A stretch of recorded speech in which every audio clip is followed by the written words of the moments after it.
Welcome back to Blacksheep Barbell Podcast. Today we have Jeremy Hoornstra on the show. He is the owner of Seminole Strength Gym in Tallahassee, Florida. He's also the current world record holder for a raw bench of 675 pounds. That's insane. That's a lot of weight. Yeah, in his weight class of 242 and 275 pounds. Yeah, Jeremy's definitely established himself as one of the best bench pressers out there. Yeah. He's been included in articles on muscleandfitness.com and criticalbench.com. And obviously, we're going to have a lot of questions as far as his gym, Seminole Strength. Yeah. Well, welcome to the show, Jeremy.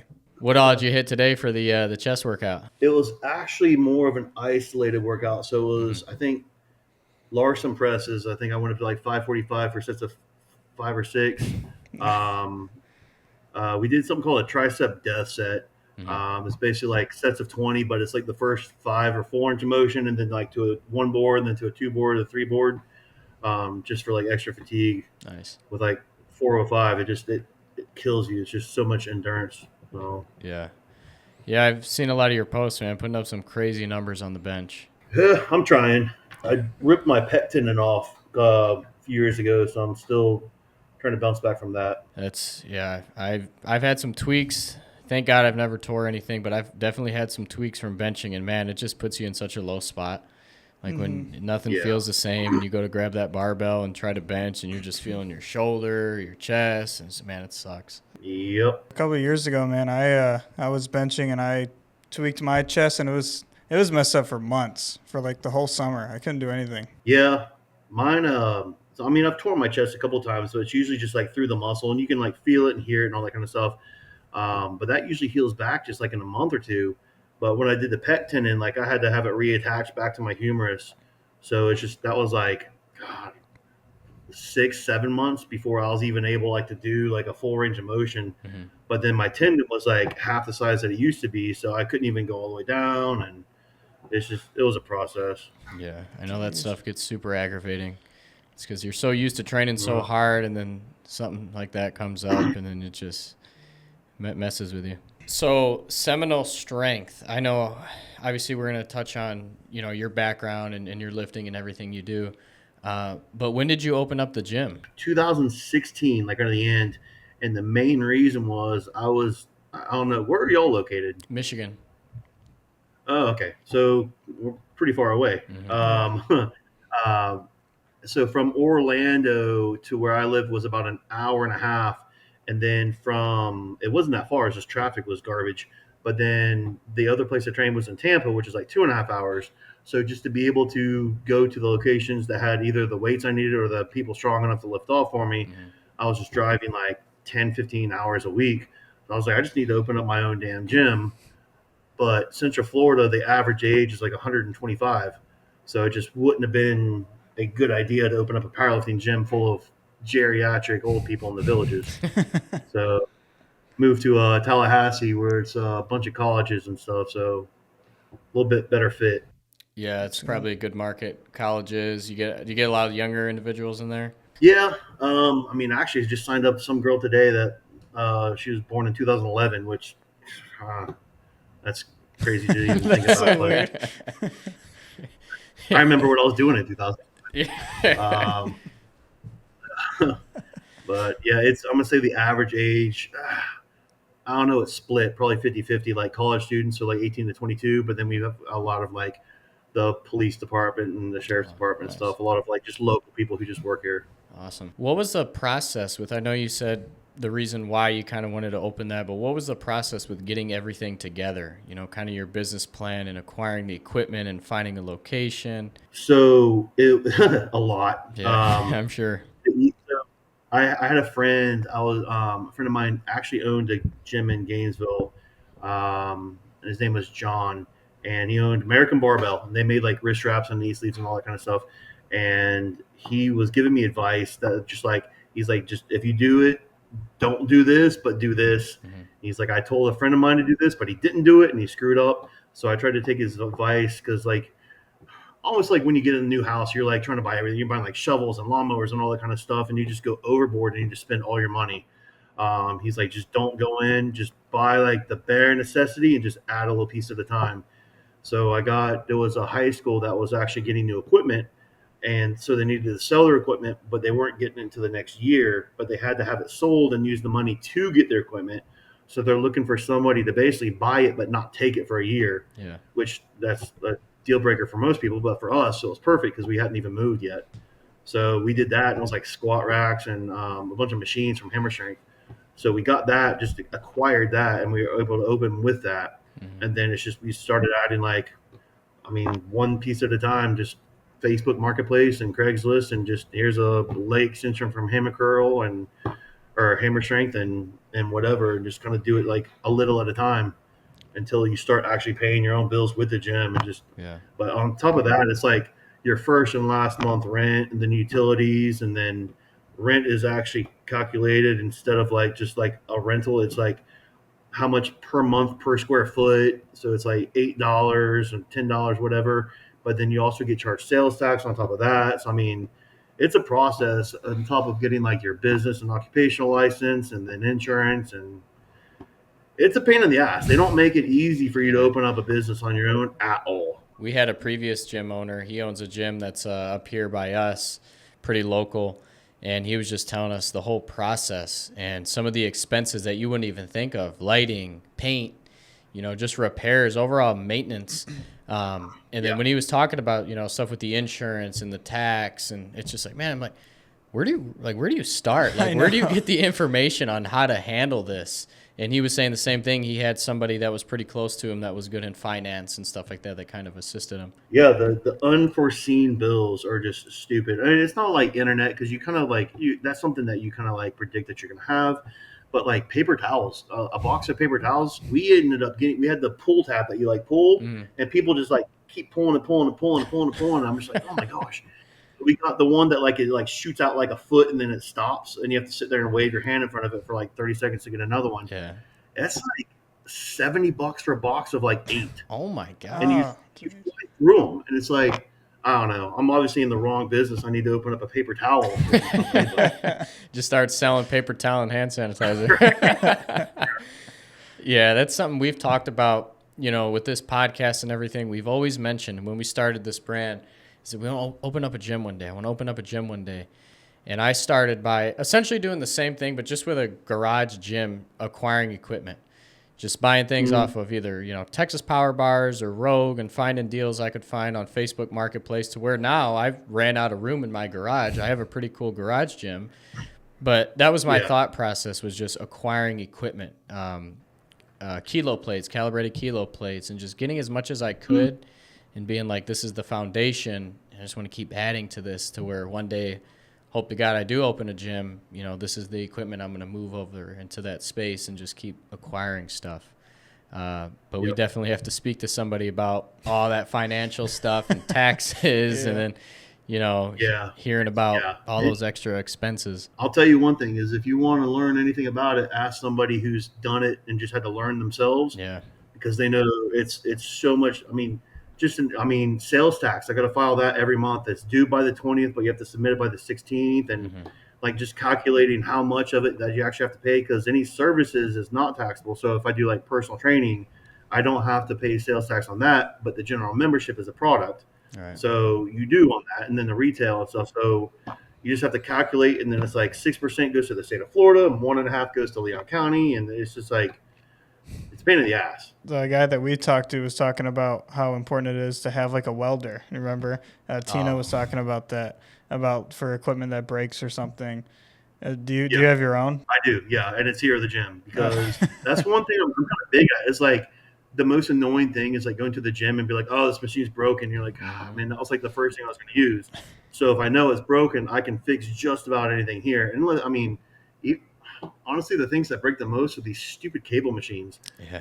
But I can just like run down the road to Home Depot and get more cable. And then, I mean, if a piece of metal machine breaks, and I just grind it down, weld it right back up, and it's good to go. So way easier, way better, and there's no downtime. That's cool too, because obviously you're a very gym savvy person. Like that's your life. This is what you do. So having an owner that, is like that, you're going to take care of your stuff, fix things when they break. It's like a lot of these gyms you go to, more so commercial gyms, so you could tell that the owner's probably doing it just for money, because things are broken and they sit broken for a very long time. And it's like, this guy has no knowledge, or barbells aren't the best. And it's like, does this guy even like the gym, or does he just own a gym just because? Right. Yeah. It's like if I invested like in a dance studio or something. I don't know the first thing ballet. I mean, if there's money to be made, I get it, but I can't contribute any knowledge whatsoever as to like what would be a better improvement for it. Right. So I don't know. I think having that background definitely helps. Yeah.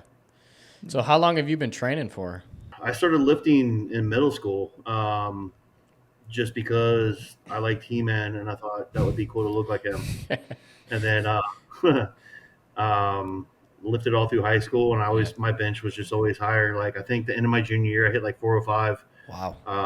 So I mean, I was always winning all the weightlifting competitions and stuff. And then, but if you Google powerlifter, that wasn't the ideal body composition that I was really wanting to go after. So I got into bodybuilding.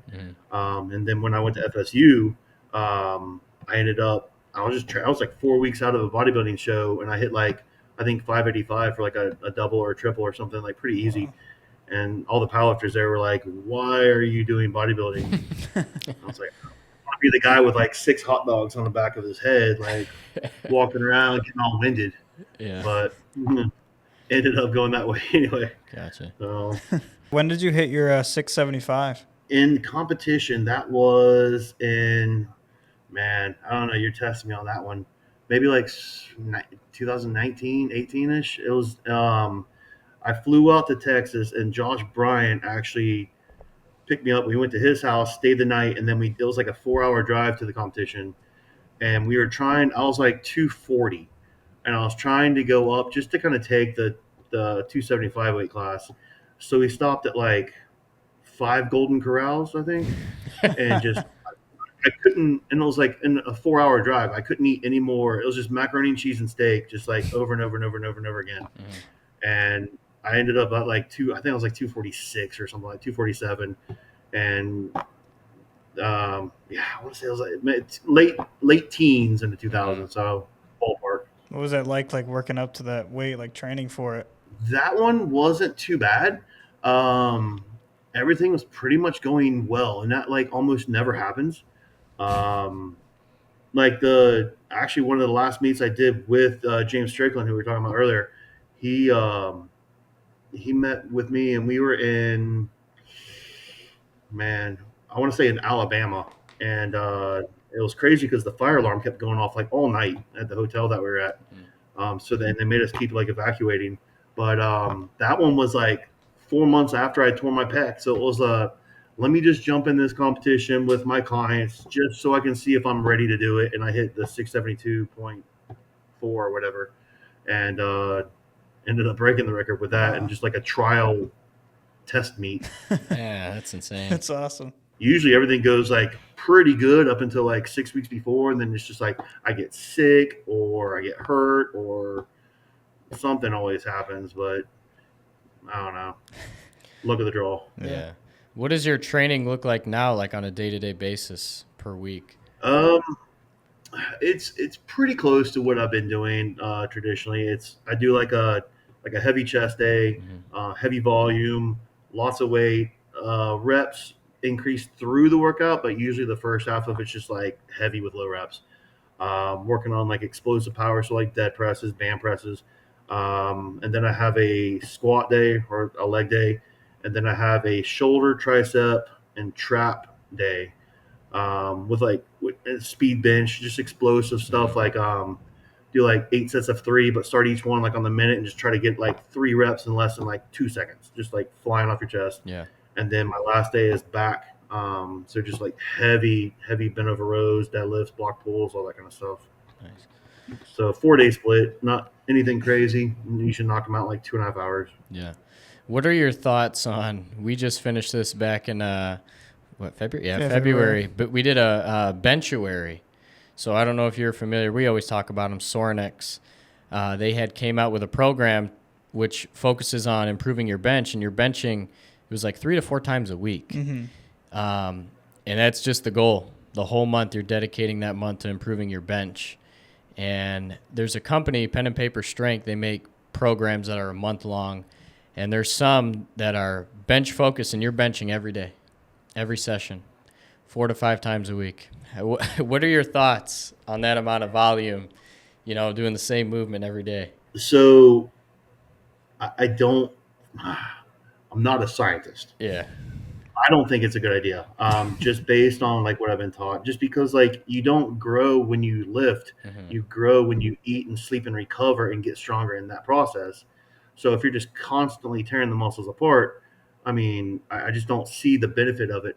But the best example, it wasn't Louis Simmons. It was Fred Hatfield came to our gym. I don't know if you know who that is, but it was Dr. Squat. And he said that your body's designed for like a one-time peak before it needs rest. So if a bear came in and chased you across the field, you could probably outrun him. But if he came in the next day, he was definitely going to eat your ass. Yeah. So just not being able to like completely recover and get back to like your normal like homeostasis, I don't see. I don't know. Benching every day, that'd be rough. It's taxing. It's definitely taxing. I feel like I just got out of prison like that. Yeah, we have some experience. I always like to get people's idea on that because they also do one. It's been around for, some years now. I think before like 2019. I don't know the exact year it started, but I've been doing it since 2019. They have a Squat-tober. I don't know if you've heard of that. So in October, every month, you're squatting every day. Monday through Friday, you're squatting every day. And they, obviously they incorporate other movements. So it's like you're not neglecting bench or deadlift or your accessories. It's just every session you're starting off with squat. And obviously they adjust the percentages and the type of squat to kind of allow for some recovery. But essentially 31 days, you get the weekends off, but you're squatting every day. And I've seen good results as far as, you're increasing your PR, but I just like to talk to people about that and get their idea. Some people are like, yeah, sounds awesome. And some people are like, oh, hell no. Yeah. I mean, so with that, I mean, you would have to change it up because if you just like did a 3-hour leg workout and did like heavy singles and just like zerker squats and like kicked your ass, that there's no way that you're going to be like recovered enough to even like walk the next day, much less do another set of squats. Right. But I mean, when you train to a certain regimen, I mean, CrossFitters, they can do that crap every single day and they get better at it. I think if anything, you're going to get better at the actual movement versus the strength level of it, which I know they go hand in hand, but my philosophy has always been strength will always win. Just a guy that's just stupid strong with bad form will always beat somebody that's got the best form, but just isn't really that strong. But I mean, everybody's different. So, I mean, as long as everything else is in check, the stress and sleep and the normal activities in the day, then I mean, that's cool. Yeah. I'd probably have to quit my job and focus on training or something. But it definitely takes some time. They do a December too. Some people get scared away with that one, deadlifting every day. Yeah, that's not me. They can have that. I will agree with my experience. It's always like doing that movement every day. You get the form down packed. You're really able to lock in with your form, which is always nice because you get used to it. You start feeling a little bit better with the movement, more confidence in your form with it. And then it's like I've always noticed with myself, once those months are over and I get into just a regular training regimen, my form starts to get wonky because I'm not doing it every day. I'm taking that break, so it doesn't feel as good as it was. It's like being a good runner out of the boot camp. Like, well, of course you're going to be. You ran every day all day. Yeah. So. And then you stop doing it. You're like, what is this? Right. They're also doing a clean. I haven't even ever done a clean, but they're doing a month of cleans. I don't know. Do you ever do those? I I'm not great at them. I used to do hang cleans just for like trap power and just explosiveness. But usually if I did them, I would do them like really heavy and then do like some presses after them. Actually, I have a training DVD. I think I did 315 where I just cleaned it up and then just worked on the presses and stuff.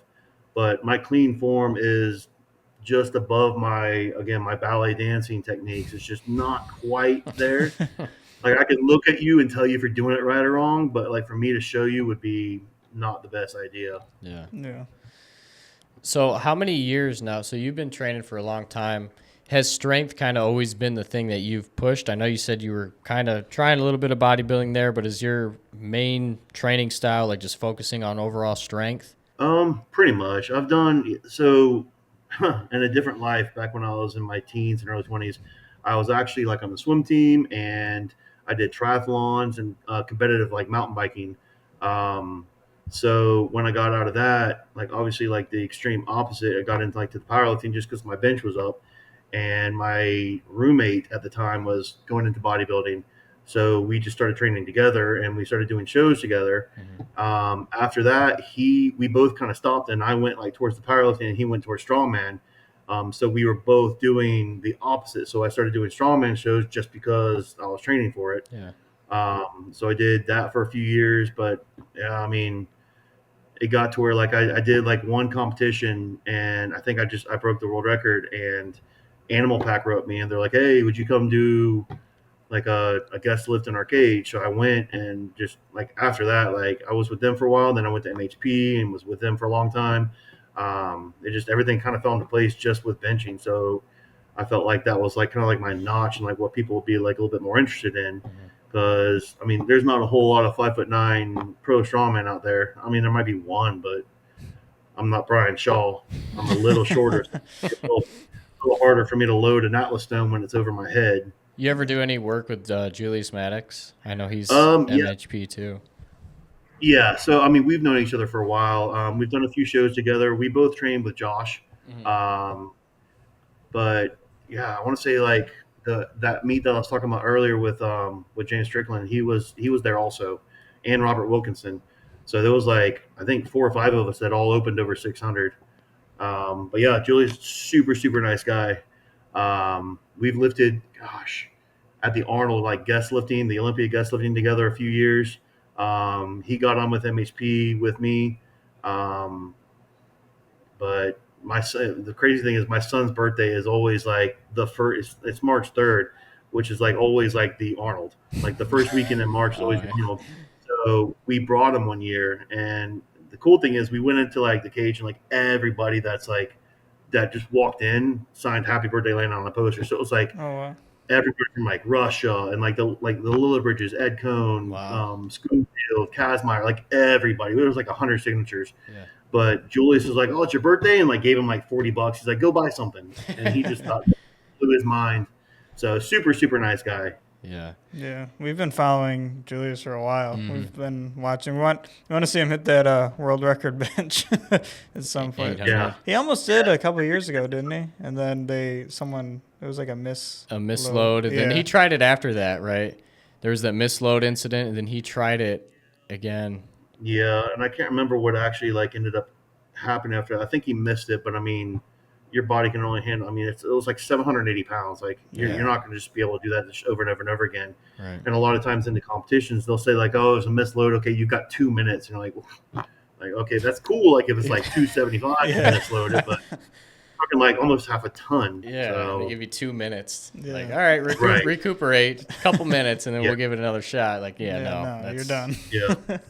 That happened to me at a meet. I don't ever use safety racks, and so I just don't know. And I kind of sink it a little bit, and I just slammed into the safety rack. So when he said press, it was just a dead press. And they're like, "Man, that was like a really cool press to watch, but we just can't count it." Yeah. So I just had to do it again. They're like, "You've got 2 minutes because that was our mistake." I was like, "Oh my gosh, 2 minutes. full minutes!" And like by the time he got done telling me, it had only been like a minute. So it's like, take your wraps off and put them right back on. Man. Jeez. It's probably the fastest 2 minutes of your life. You're just, it felt like 30 seconds. Like, all right, you ready to go? Yep, definitely not ready. No. So do you think you're going to, I know I have this problem sometimes. My training, I always get into different phases of wanting to do different stuff. I always go back to strength because it's the most fun for me. I enjoy it. I enjoy just seeing that progression as time goes on, and I train. But then I get through phases. I'm like, I want to do a little bit of bodybuilding, or I'm going to try to get into running, which that's short-lived. I'll try to do it for a little bit, and then I'm done with it. But I guess my question to you is, how have you stuck with, and obviously you love doing it, but how have you stuck with focusing on that for so long without kind of getting that burnout and wanting to try something else? Yeah, I mean, I think what it was I'm really competitive, but like with myself. So when I set a goal, I want to make sure that like I do what I got to do to get it. And it's kind of like I told one of my clients earlier. I was like, if we set a goal that's just so far off and we don't quite reach it, we've pretty much surpassed all of the actual realistic goals that you like could have hit on the way. So it's still a win. So with the mindset of like train like you're number two if you want to be number one. Yeah. I just kept pushing myself over and over again. But I mean, I enjoyed it. Like, I don't know, I just hit 4 plates. Okay, well, let's see if I can get 5. And then, I don't know, just kept going. Yeah, that's the thing I've noticed with me is I'll get those, like I come up with these goals. And back in the day when I was heavier, body weight wise and lifting a lot heavier, it's like I would set up these goals. Like I want to hit this in bench, hit this in squat, hit this in deadlift. And then I would reach it. And then I would kind of be like, well, now I hit my goal. So now I want to try to dive into something else. You know, instead of trying to surpass that and see, hey, how far can we take this? It would be like, okay, cool. I hit 415 on squat. I hit this 335 on bench. So now let me try to do some bodybuilding, or let me try to like be more fit. You know, I'm constantly like changing it instead of sticking with the strength and just, you know, keep running with that. I mean, I'm sure it'll end up happening. I don't see myself. Well, I don't know. Like, there's a lot of really cool 80 and 9-year-olds I've seen out there deadlifting and stuff, which I think that it can do nothing but help you, especially like, unless, I mean, obviously your body's going to take a beating if you're constantly loading up like 700 pounds, but just staying with like the heavier weight and just getting the muscle volume. I don't know, man. I don't have any plans on not just pushing as hard and heavy as I can. I might try to add something. Maybe I'll lean up and see if I can get back down to 220 or something like that. But I don't know. And everybody always asks, like, well, I mean, you could do bodybuilding and do pretty well. And I mean, I don't know. For me, it doesn't really, it's not so much like the competition with other people. It's just like it's like just myself. So I don't care. Like, I don't know. You can say like, who's that really lean guy that's like really big? And it's okay. Well, that's half the sports world. But I mean, if you say like who's benched over like 650, I mean, well, now it gets a lot more narrow to where I don't know. Yeah, no, I feel you on that. I always tell Ethan and, you know, some of my buddies, it's like I'd much rather be strong than look great. Yeah. And then it's like I can't put up any numbers. It's like I would just much rather just focus on strength 100%. It's just more exciting. And I guess that's really what it comes down to is what do you get more fulfillment out of? Yeah. You know, like you look good, but then you get in the gym and you're not putting up weight that you used to, which has been my problem before with, you know, bulking up and then cutting down. And obviously my numbers get shot down. And it's just like, I hate that. I hate that feeling so much. And I just think powerlifting too is just, like you said, more exciting. Yeah. And that's 100% what it is for me. It was fun for me. So the competitions, I mean, whatever, like I would have done it whether I was competing or not. And if I wasn't, then I wouldn't have like been able like to travel and do all that kind of stuff. But that's like ultimately what ended up pushing me. So, I mean, I don't know. I see a lot of people now, they'll go and they'll do like a show or two and then they'll get hurt and then they're done and they're doing something else or just not doing anything at all. And that seems to be the trend, but it is, I don't know, it's just absolutely not a linear process. And I mean, there's going to be ups and downs. So, I mean, the only way to like actually be able to stick with it is just to enjoy it. You have like an annual powerlifting meet. You told me, right, at your gym? Yeah. Yep, we do. It's usually in March. We might make it a little bit later next year, but we just had it. Crap, when was it? Like 2 weeks ago, something like that. It's a much smaller, more of a local like Tallahassee, like North Florida, South Georgia, Alabama kind of show. Nice. So a lot more. I don't want to say beginner, but I mean, you're not, because there's always that one guy that shows up and just like smokes everybody out of the water. But a lot of like, it's been like first meet lifters and all that kind of stuff. There's a local gym by us. We had the owner or the president on the podcast. We actually signed up for it with April 5th. Yeah. Yep. It's April 5th. They're like a whole veteran based gym, first responder and everything like that. They have like PTSD meetings for veterans and things. Nice. They have like a bench press challenge. I think they're starting to do it every year because I've done it once before. And basically it's like 135 for reps and 225 for reps, and every rep you get, they donate that money.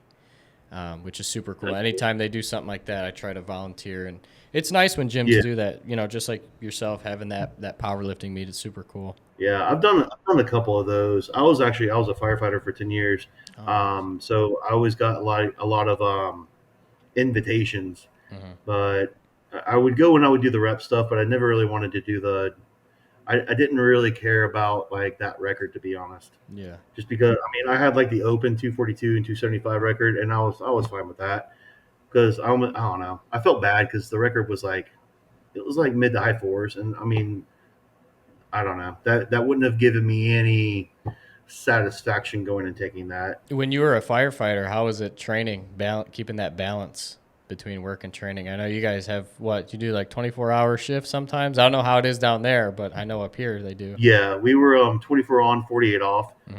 So most times the training wasn't that bad. I would have 2 days, and then I wouldn't be able to train, and then 2 days.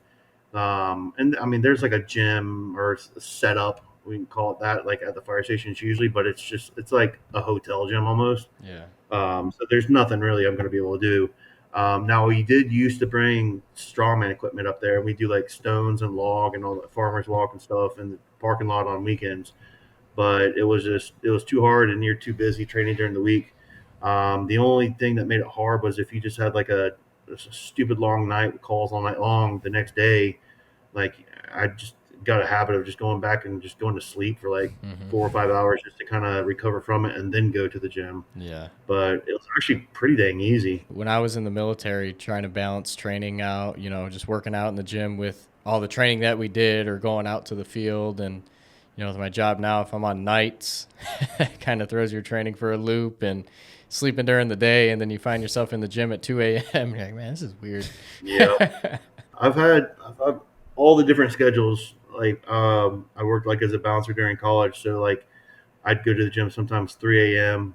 I know what part of the day is best for me, but sometimes it just comes down to like your schedule and like when you're available. Just when you have that opportunity to get that workout in. And that's the thing too. We've talked to so many people on this podcast, and it's like I'm always intrigued like how they fit that in, right? Like just kind of that work-life balance and family balance and all these responsibilities you got, and then fitting in that training session. And I don't know. It's just sometimes life gets in the way, and then it's like when you're on vacation, you get those breaks and you're getting those good sessions in 2-3 hours long. And yeah, and now I will say the fire department. It was a set schedule, and when you're off, you're off. Owning the business, you're not. Yeah, you're always working every day. Yeah, so shoot, we just moved into a new location like 2 years ago, and it was like 3 months that we were here like 8 a.m. to 11 p.m. every day, 7 days a week, just remodeling and getting new floors down and just rebuilding everything. And it's just, needless to say, my bench went down with that. But just finding time at all just to be able to just to stop what you're doing. Right. But the hard thing is like you're at work and you've got like 10 things you got to do, and some of them have deadlines and stuff, and it's like, dude, I'm gonna have to work out later. But then it's like, if you work out later, I'll go out in the gym, there'll be 0 people here. I'm like, well, I guess I'm not benching anything heavy tonight. So like, spotters are gone. Yeah. How long of a process was it to get everything in line to be able to open up the doors for the gym? Like, did it take a while? When you had the equipment and everything, but like getting all the flooring down and everything necessary to be like, hey, all right, we're good to open up the doors. So our first location, we had almost no remodeling needed. That nice. was the good thing. It was about maybe like 25%, maybe 30% of the size that we are now. But the good thing is like we didn't have that much equipment. So if we like had nothing, it would look ridiculous like in a big location. So we were able to grow till we had no room left with both people and equipment. But it wasn't too bad. I'm gonna say maybe a month or two, but a lot of it was like, you have to get this license, but before you can get that, you have to get these 2. However, before you can get one of those, you have to get this one. So you just have to get the order and follow it all in. The good thing is, I lived in the capital, so like instead of mailing off a letter with your application or whatever, and then like missing a line, and then mailing it back and saying you missed this line, and then having to mail it back, I could just go to the building and he could be like, "Oh, sign this right here," and I would sign it and it'd be good. So it saved a lot of time just being able like to drive it there and hand it to him in person. Mm-hmm. Uh, but yeah, it was a few months before. But I mean, the hardest thing is like finding a place really. Yeah, I was gonna ask you about that too. It was rough when we moved into the second location. We ended up we were looking for maybe 6 months before our lease actually ended, and we found one place, actually the place that we're in, and we agreed on the price and everything. And then he said, "Never mind, I just want to sell it." So we're like, "Crap, now we don't have a place." So we just kept looking, and it's either like way too expensive or it's just like in just a horrible area. So we convinced the owner of the last place to let us just go month to month. And I mean, he increased the rent or whatever, but I mean, he let us stay. Yeah. And then we ended up like writing the guy back. We're like, "Hey, like we're still looking." And he's like, "Okay, I guess," just because he was just wanting to get some income out of it. Right. And then he knew that we were going to fix it up and make it easier for him to sell in the long run. But yeah, finding a place sucks because there's just nothing. So we didn't have the funds just to like build a new location or just buy one outright. Mm-hmm. So just trying to find a place like to rent. But yeah, way easier if you just have like a good solid $1 million just to drop on something. Is it different down there? Is there a lot more powerlifting gyms? It depends on where you go. Tallahassee has, I mean, there's a lot of gyms. I mean, there's like Crunch, Anytime, all that kind of stuff. Yeah, like the There's only like maybe two other gyms. One is like powerlifting and one is more bodybuilding. So not a whole lot in the actual city. But I mean, it's a personal preference. Like you can go to Crunch and still bench pretty heavy. Um, but as far as like powerlifting, like it's the environment of it. There's only like really two or three here. Now what we did was I'm real OCD with numbers. So I set like goals on like how many members I needed to be able to break even with just rent and then just overhead like utilities and internet and all that kind of stuff. And once I figured out how much money I needed to make with that, anything beyond that. Now, the first year I was commuting actually about 3 hours to the fire station.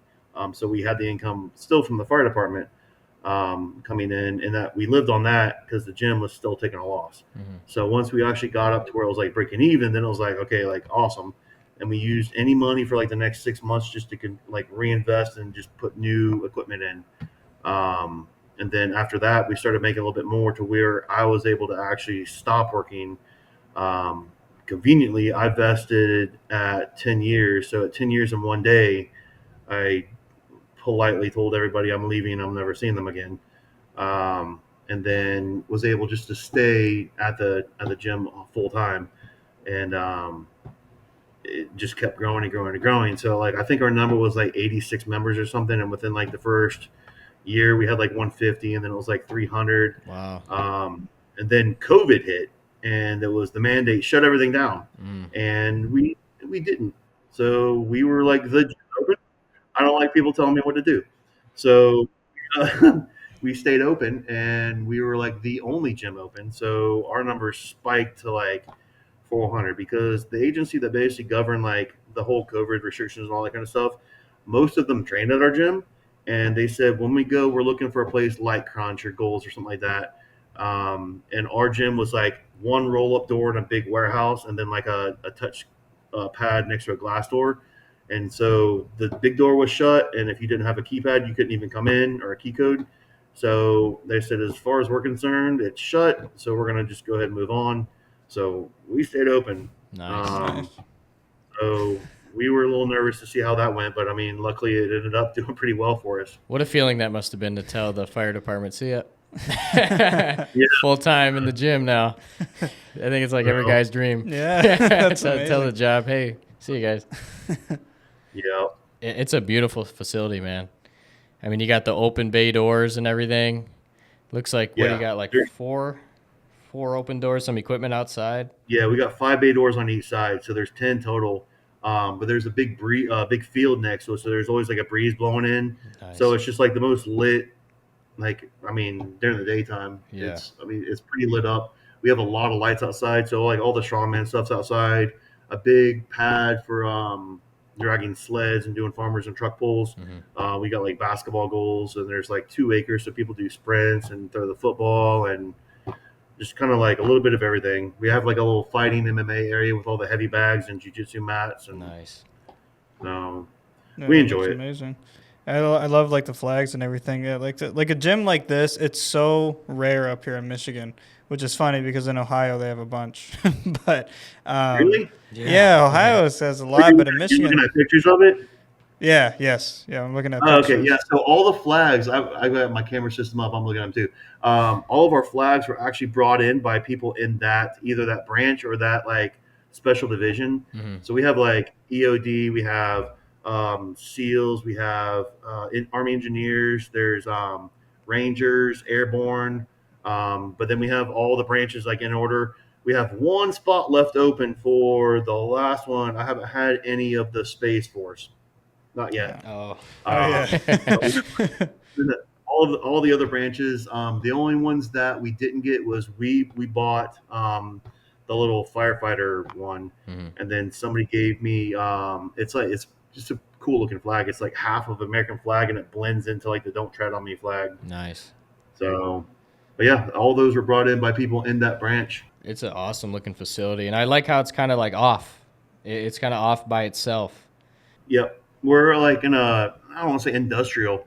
It's kind of convenient because Tallahassee is like a big circle, and there's actually a road that goes around it called Capitol Circle. And the middle of the city is like downtown government agencies, all that kind of stuff, like the Capitol. And then just off to the side of it's like FSU and FAMU. And then keep going, and there's like a little community college, and then we're like 1 block away from that. Nice. So it's only like 3 miles from like downtown FSU, but we're like considered on like the industrial part of town. So there's just like way less traffic. We just don't have any of like the drama and the craziness with like a downtown association. I don't know what the problem is with Michigan. We've talked about this so many times, but a facility like yours, I don't think that one exists in Michigan. One that looks like yours, I don't think there's a single one, like equipment outside and everything. I don't know what it is. Michigan is not a hot spot for gyms. It gets cold as hell there. Yeah. Yeah.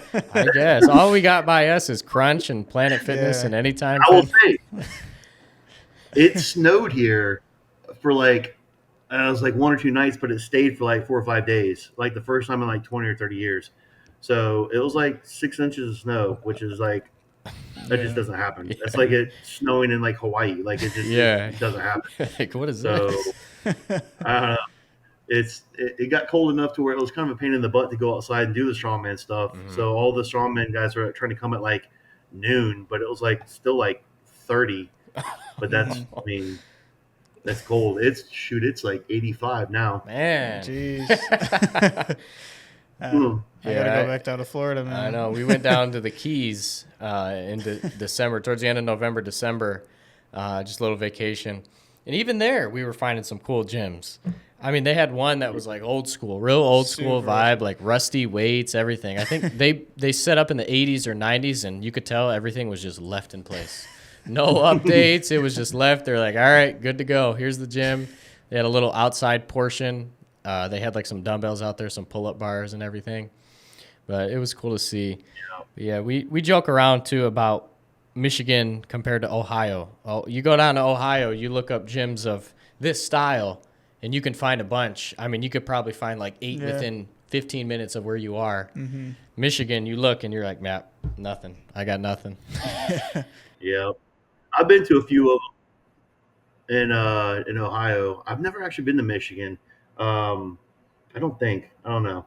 But a lot of my family actually came from Michigan. How far are y'all from St. Clair? St. Clair Shores from Detroit's 20 minutes. No, but St. Clair is an hour. Gotcha. My great-great-grandfather used to own a dairy farm there. Oh, nice. So I started collecting like the old antique milk bottles from there. So I finally got like a full case. Yeah, I mean, we don't got much up here. Weather's super bipolar. I'm jealous of that Florida weather. I will say, when we went, it was like 60 degrees. There's like a cold front going on. a frigid 60-degree winter. Yeah. Yeah.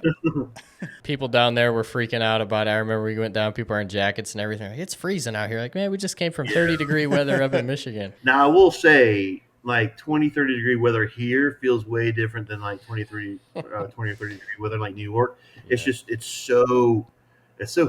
the humidity here is just so high that it just feels like, I don't know, just ice forming on your face. Um, I don't know. I was in New York for a while and it was like 20 and it didn't feel like it was 20 to me. Yeah. So I'm assuming you train at your gym, right? Yes. Where were you training before then? Before you had your setup?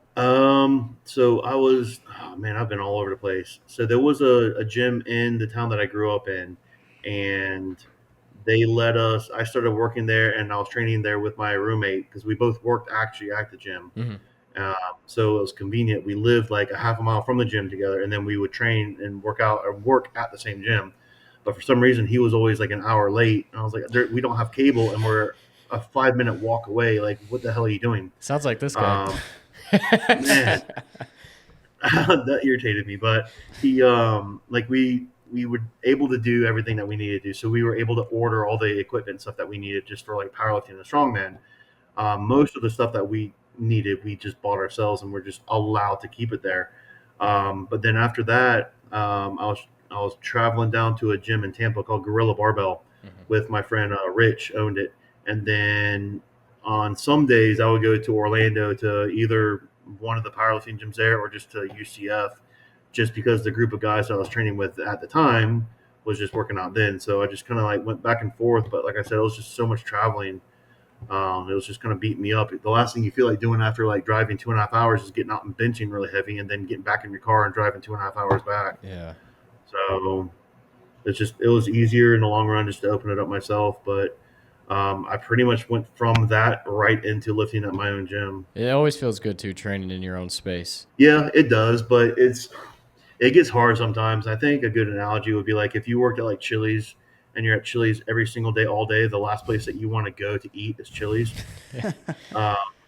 So like when I'm here and I get here like 8 o'clock in the morning or something one day for something, and I'm here like 12 hours, like I just don't even feel like going out there because I start looking around at like stuff I need to do, and Yeah. it makes it harder. You have to like really like set a time aside to like just go out there and just like don't do anything but lift.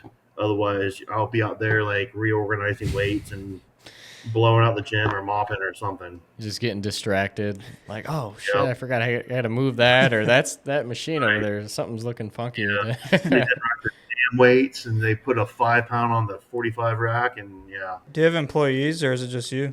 No, we've got personal trainers, but they're all like independent contractors. Okay. So as far as like taking like care of gym maintenance and cleaning and stuff, it's pretty much me. Hmm. My wife and kids will come every now and then and help out, but I'm the one ultimately here all the time, so I end up taking a brunt of that. That's awesome though, man. Like opening up your own gym, like I don't know, like we've talked about that all the time. I know we said that, but like was that ever in your mind, like before you did that in that first few months? Was that ever in your mind? I had wanted to because I thought that like just with what I had learned and just working in other gyms and just lifting and training myself, I figured that like I would have like a good insight to actually what the gym would actually need and to do well.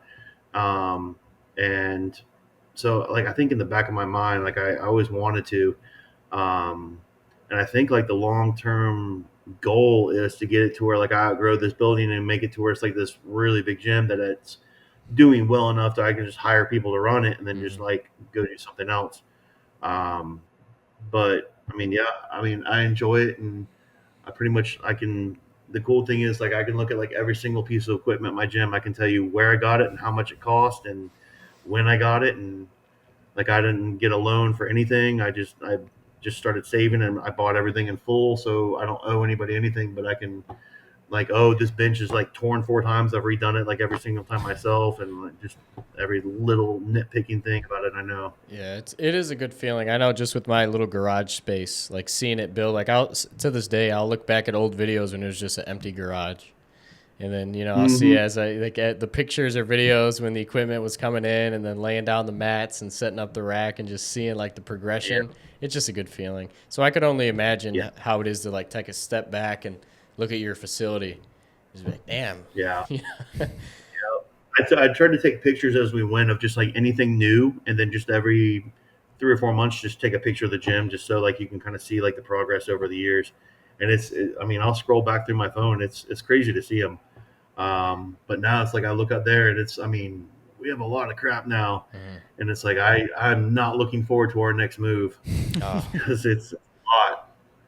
But that's what we wanted. So kind of thankful for that. I think the coolest thing that I've thought about recently about it is if you think back to like when you were in college, like what all you did, and like say you're talking to like with friends or whatever, and you talk about like where you worked or whatever, and it's cool that like we have a place that like people be like, oh yeah, and I worked out at this gym, and just kind of like remember our facility and our gym that we made, like as like through their life, and just kind of like bring it up like in the future. I thought that was kind of a cool thing. Yeah, it definitely is. And I could say the same just with my garage. People I've brought through and have trained out of there, or just sessions where I've had him or, friends come by, whoever, and just everybody gets a good workout in. And, they'll refer to it as the garage. And we're going to Devin's garage. Like, remember that workout in the garage? And it's like, it sticks with them.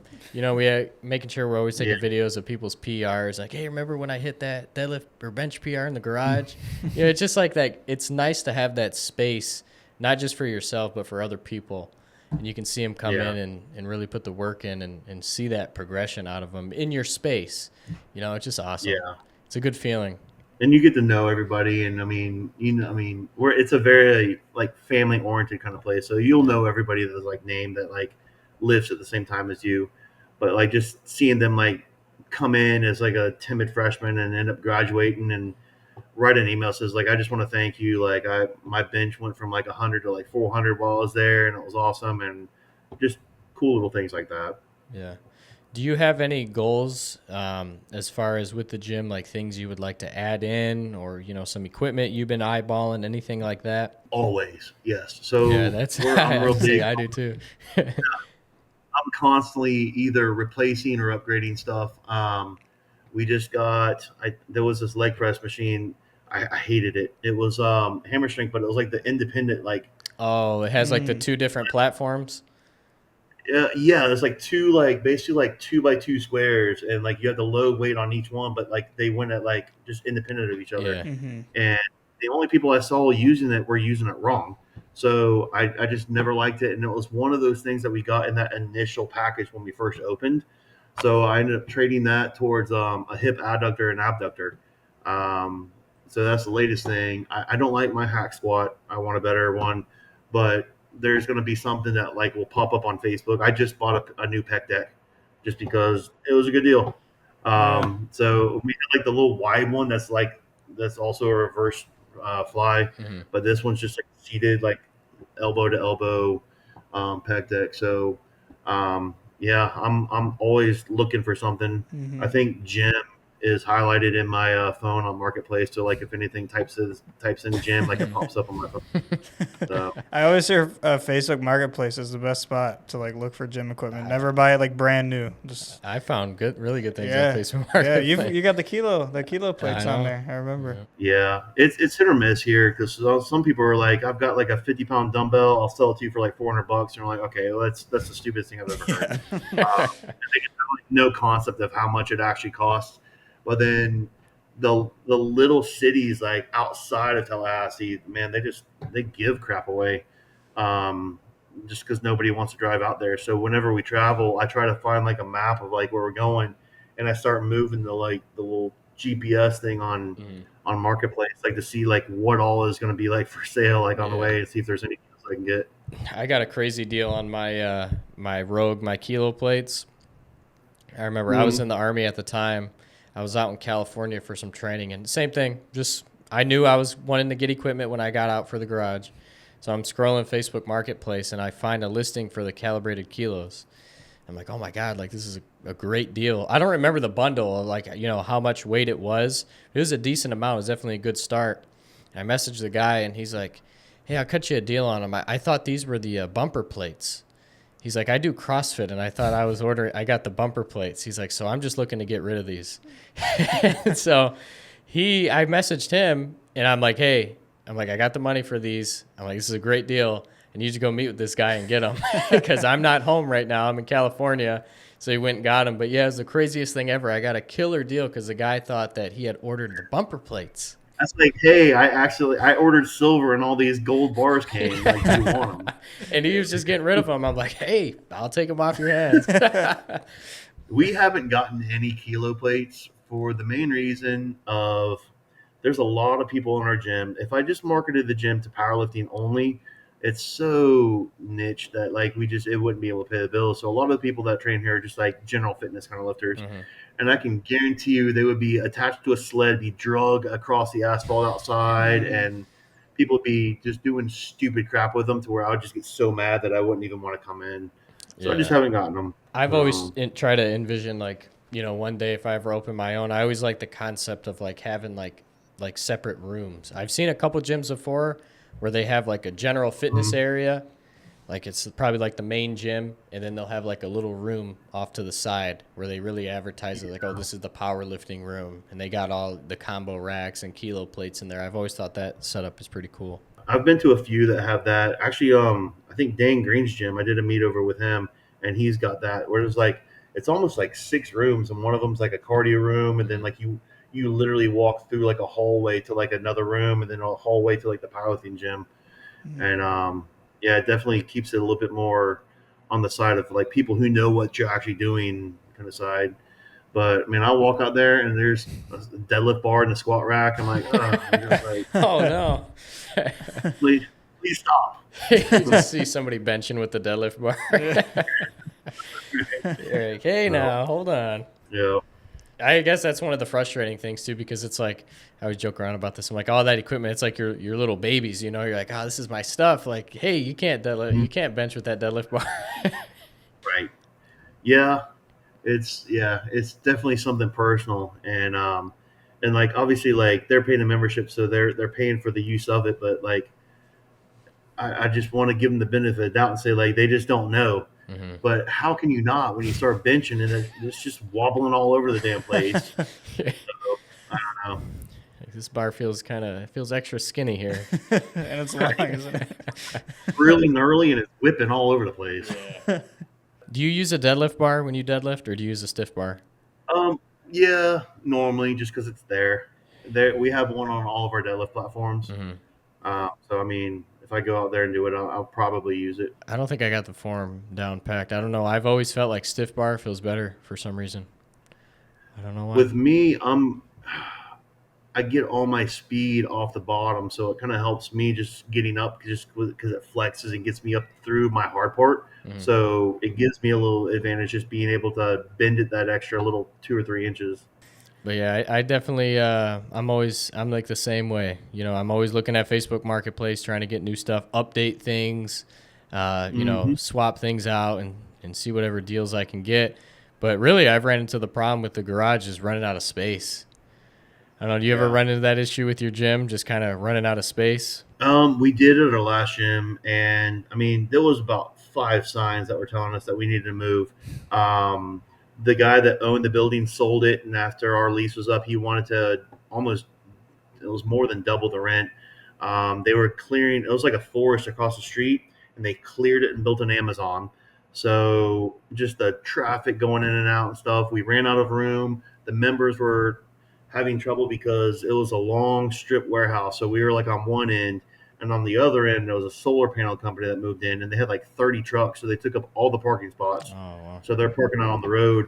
But yeah, for a time, we had machines completely taken apart and just stacked up in the back of the gym just because we didn't have any place to put it. So when we moved into the new place, like I said, the ultimate goal is for that to happen again. But for that to happen again, we need the members like basically to increase to where like I end up needing to get more equipment to where I end up needing more space.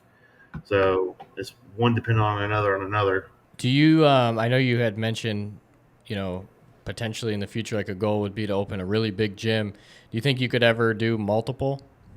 Like just having 2-3 different locations? Yeah, we've thought about that. We actually live about 40 minutes from Tallahassee, so it's a commute on the interstate, and it's a little small town, and we were thinking about opening up one there. And when we were going to, I don't remember what happened. Something happened, COVID or something, and there was basically like one little gym that was run by apparently like a little lady, and it was only open from like 9 to 6, which I mean that kind of sucks. Most people go, I mean, you get off work at 5 or you got like a 30-minute workout. So most people were driving to like South Georgia just because it's like 20 minutes away to another gym, or just coming all the way into Tallahassee. So I was like, we can open up one similar. It would have to be a little bit more, less powerlifting. I mean, ultimately, we would still have like all the powerlifting and bodybuilding and stuff, but like more cardio and more machines, just because like you have to kind of like cater towards the audience. So it's a smaller with an older population, but still make it 24 hours and do all that kind of stuff. But I remember we ended up having to move, and just the money that we had to put into like the new building and stuff, we couldn't do that at that time. Yeah, that would be cool if we could end up getting a second location, and then maybe after that, like a third and fourth, and franchise it out and take off with it. But and one of my concerns too with like obviously we want to open up a gym one day, is just trying to compete with all these other commercial gyms that are everywhere. Like, how do you pull from that audience? Or it's just hard. I feel like why choose our gym over LA Fitness down the street, you know? Yeah. So what we try to do, because obviously we can't control what they do or what people like, we can't offer a $10 a month membership, which I mean, that's ridiculous. Yeah. So we try to just make sure that we're offering things that they can't offer. And obviously they're going to be able to do that because we don't have 20 tanning beds and like the spray tan and the saunas and the steamers and stuff. Yeah. But I mean, they don't have like a boxing area or a ring or dumbbells at 200 or a monolift, so we just do our part to where we have just about everything for everybody, and way less just commercial environment. So like there's not people just sitting around talking and texting. Everybody's here is like serious and like actually like trying to like achieve a goal. They're not just here to find somebody to hook up with. Yeah.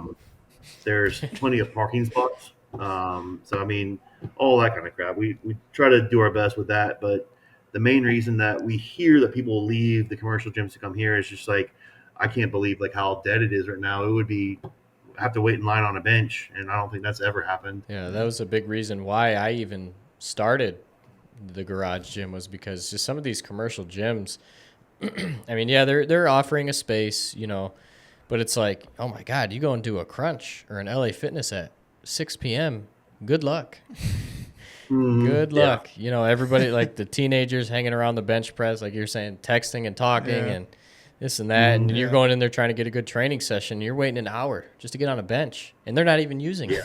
they're just hanging around. And it's, I just couldn't with the commercial gyms anymore. It was taking time away out of my day, and it was just too hard to get the type of training I like to do in. Yeah. Plus the bars are just too smooth, man. A lot of those barbells are just so like they're like dangerous, like no knurling. Like they have no Texas. Yeah. They have no Rogue. That falls under them not actually having, not growing up, but been in the gym long enough to understand what they need. Yeah. Mm-hmm. So they're just buying like a package of bars, and they're all like freaking greasy, smooth little bars. Yeah. So, I mean, it's dangerous. Yeah, just having that knowledge of, you know, what good equipment is and quality stuff. It's like I go into a crunch or something like that. I'm like, man, if they just had like 3 Texas power bars in here or Rogue barbells, like, you know, the value, like how it would change and how much of a better workout you could get just changing that barbell right there. Yeah. Like we had that local gym I was telling you about, that's for like, you know, veterans and first responders. They started off because a lot of their equipment was donated. So it was donated equipment, and a lot of their barbells were just no name brand, nothing, just straight up barbell. It was probably like off Amazon or something. And some of them were bent. Right. They were just smooth all the way across. And I remember I went in one day, and they had all brand new Rogue power bars. I'm like, holy shit. I'm like, just the value of this place just changed just from that. Yeah. I'm like, now they got these awesome new barbells, and it's like I feel like I'm having a new experience, a new life experience just coming in here, getting a bench session in now. Yeah. I think the only other thing is like the environment of just like if you're going for something heavy, usually everybody knows, and they'll all circle around you and start like yelling and cheering you on, and you can drop weights, you can scream. There's chalk buckets, just do whatever kind of place, and it's just not really offered at Crunch. That sounds awesome, man. We're gonna have to come visit that gym at some point. We're here, and we're 24 hours. That's another thing that made it a little bit more appealing. Great. Well, we ever find ourselves in Tallahassee, we'll hit you up. Hey, we're in the area. We'll have to come down. Well, thanks, man. Thanks for coming on the show. Before we end it, is there anything else you'd like to say, like to put out there? I don't know, man. I think we pretty much covered it. If you want to open a gym, then just do it.